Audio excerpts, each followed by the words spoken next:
निहित उपन्यासकार के मूल उद्देश्य।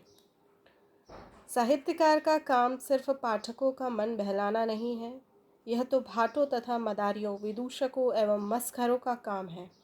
साहित्यकार का पद इससे कहीं ऊंचा है। वह हमारा पथ प्रदर्शक होता है, वह हमारे मनुष्यत्व को जगाता है, हमसे सद्भावों का संचार करवाता है, हमारी दृष्टि को फैलाता है। कम से कम उसका यही उद्देश्य होना चाहिए। प्रेमचंद्र की उपयुक्त मान्यता सिद्ध करती है कि वे उद्देश्यनिष्ठ साहित्यकार हैं। उनके उपन्यास सिर्फ मनोरंजन की वस्तु नहीं है, बल्कि वे सौ उद्देश्य है तथा वह उद्देश्य है मानव मन का परिष्कार करना। प्रेमचंद्र से पहले हिंदी उपन्यासों की सर्जना किसी विशेष साहित्यिक लक्ष्य को सामने रखकर नहीं की गई थी। उनमें मनोरंजन की सामग्री जुटाने का ही प्रयत्न किया गया था। मानव जीवन की वास्तविकता से उनका कोई संबंध न था। प्रेमचंद्र पहले उपन्यासकार थे जो क्रांतिकारी परिवर्तन का महान संदेश लेकर उपन्यास रचना के क्षेत्र में उतरे। उन्होंने ही सर्वप्रथम हिंदी उपन्यास में उद्देश्य पक्ष की महत्ता स्थापित करते हुए उसके विकास की दिशा मोड़ी है। मानव जीवन से संबंध हिंदी का उपन्यास साहित्य प्रेमचंद्र का सक्रिय दिशा निर्देश पाकर जीवन की वास्तविकता की ठोस चट्टान पर आ खड़ा हुआ। वायवी लोकों की परंपरा खत्म हुई, जिंदगी के सम विषम धरातल मिले तथा उन पर कलम का आविष्कार हुआ। प्रेमचंद्र ने बेधड़क होकर कहा, मुझे वह कहने में हिचक नहीं है कि और चीज़ों की तरह कला को भी उपयोगिता की तुला पर तोलता हूँ, क्योंकि जो दलित है, पीड़ित है, वंचित है, चाहे वह व्यक्तित्व या समूह, उसकी हिमायत तथा वकालत करना उस साहित्यकार का फर्ज है। वे यह जानते भी मानते हैं कि वही साहित्य चिरायु हो सकता है जो मनुष्य की मौलिक प्रवृत्तियों पर अवलंबित हो। ईर्ष्या तथा प्रेम, क्रोध तथा लोभ, भक्ति तथा विराग, दुख तथा लज्जा, ये सभी हमारी मौलिक प्रवृत्तियां हैं। इन्हीं की छटा दिखाना साहित्य का परम उद्देश्य है तथा बगैर उद्देश्य के तो कोई रचना हो ही नहीं सकती। प्रेमचंद्र के उपन्यास साहित्य का समग्र रूप में एक उद्देश्य है दलित, पीड़ित तथा शोषितों के दुख दर्द को समाज के सामने रखते हुए औचित्य के आदर्शों की स्थापना करना। इस दृष्टि में अगर हम रंगभूमि को देखें तो ज्ञात होगा कि इस उपन्यास का संपूर्ण अर्थ इसके नामकरण से ही प्रकट हो गया है। मानव जीवन की वास्तविकता रंगभूमि की चित्रपटी है। संसार के मंच पर अभिनय करने वाले मनुष्य को की रंगस्थली, जिसका नायक सूरदास है, अंधा अपाहिज है, तो क्या हुआ, दुनिया में आया है तो अभिनय उसे भी करना पड़ेगा। यहाँ किसी के साथ कोई रू रियायत नहीं होती। यह रंगभूमि है के उद्देश्य का एक पक्ष है, और जब खेलना ही है तो ढंग से खेलें, मन लगाकर खेलें। सूरदास सच्चाई एवं ईमानदारी के साथ जीवन का खेल मन लगाकर खेलता है, और इस खेल में वह प्राणों की भी बाजी लगा देता है। यह उद्देश्य का दूसरा पक्ष है। रंगभूमि में मानव जीवन की अखंड ज्योति भास्वर है।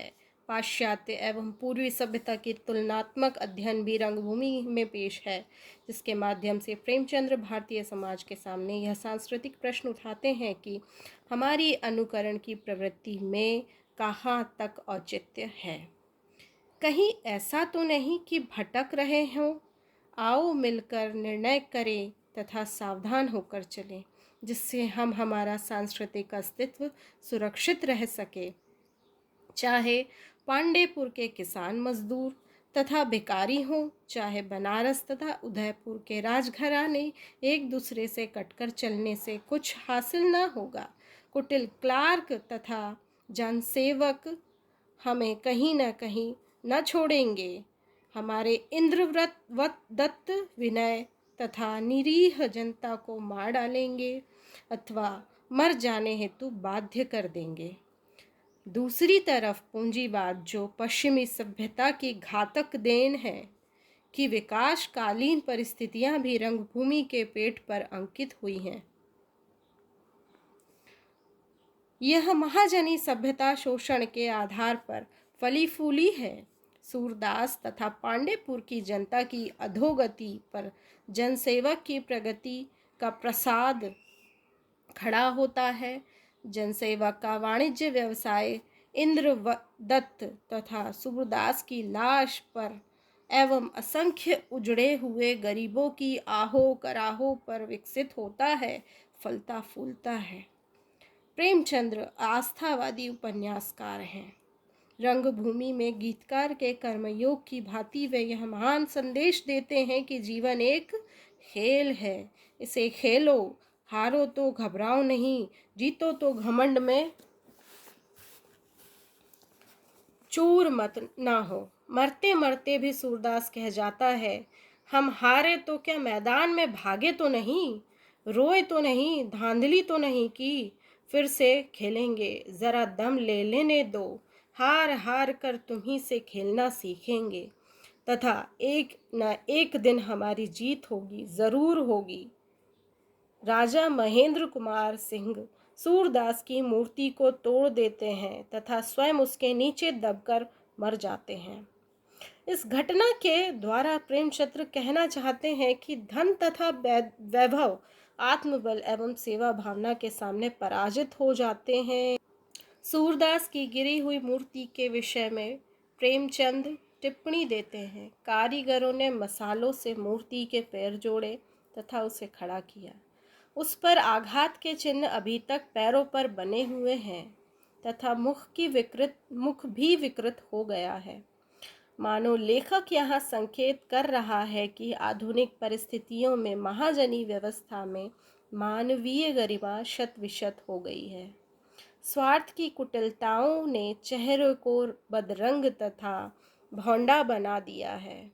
सूरदास की प्रतिमा पर जैसे इस व्यवस्था से उत्पन्न विकृति के द्वारा स्पष्ट दिखाई पड़ रहे हैं। पूंजीवाद के रथ को साथ लेकर औद्योगिक प्रगति लगातार अपने पथ पर बढ़ी जा रही है। उसे यह स्मरण रखने का भी अवकाश नहीं है कि उसके कारण मानव का गौरव खंड खंड हुआ पड़ा है। प्रेमचंद ने रंगभूमि में एक स्थल पर कहा है, धन का देवता आत्मा का बलिदान पाए बिना प्रसन्न नहीं होता। अर्थात वे कहना चाहते हैं कि पूंजीवाद तो आ गया, सूरदास के आत्मबल के रोके भी ना रुका, पर याद रखो इस पूंजीवाद में यंत्रों के दानव के हाथों मानव का गौरव को जो खंड खंड हो गया है, उसे फिर अखंड करने की साधना, उसका पुनर्स्थापन करना होगा। संक्षेप में, रंगभूमि अपने उद्देश्य के राजनीतिक पक्ष में भारतीय जनता को सावधान करते हुए स्पष्ट करना चाहती है कि अंग्रेज शासकों से किसी भी तरह की आशा रखना मूर्खता होगी।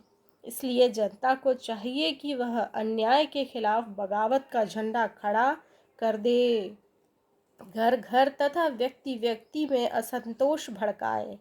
आर्थिक तथा सामाजिक पक्ष में रंगभूमि इस उद्देश्य को प्रकट कर रही है कि जागो एवं मिलकर अपनी राह के रोड़ों को हटाओ, आगे बढ़ो और प्रगति की उस मंजिल तक पहुँचो जहाँ न तुम्हारे चेहरों पर पूंजीवाद के दाग हो तथा न मुख पर स्वार्थ की विकृति।